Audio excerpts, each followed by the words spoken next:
economy inaweza kosa kuchange leo, kesho ama kesho kutwa. But tutafanyaje tuweje kukusaidia uweze ukajikimu vyema na uweze ukawa wa kureduce zile stress.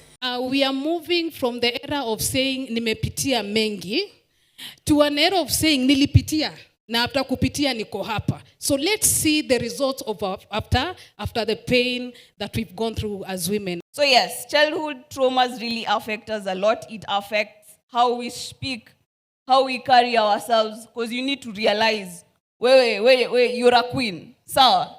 Wanawake, tuko bie, tuko chonjo. And then I also tell her, when you feel like things are tough, Mom, don't even go to work. Take a break. Go away from work. Stay at home. Go where you want to go. Sometimes I sponsor her just to go for a facial or just to have a massage, or we go somewhere and be together. That is how I have dealt with all that. Kama ni pale nyumbani, pia tukusaidie kujua nitakaje na mwanamume.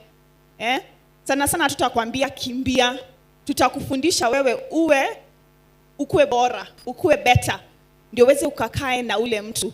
And I met a certain pastor who also used to be an alcoholic and into addiction of drugs, but she told me one thing. If you are addicted, don't stay in a rehab for only 5 months or 3 months. So I led my son to stay for 1 year and a half. You can imagine, 1 year and a half. And by the time he left that rehab, he was completely healed. And I thank God. Today he's working. He's doing his own business. And I thank God for that. If any case uende kwa daktari upewe counseling, guiding and counseling, itakupatia motisha. Usatakuambia hata kuna wengine wako na hiyo shida kukuliko, my friend.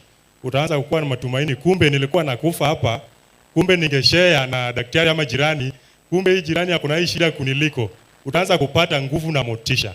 I think on that way utakuwa sawa in terms of counseling. Get the point.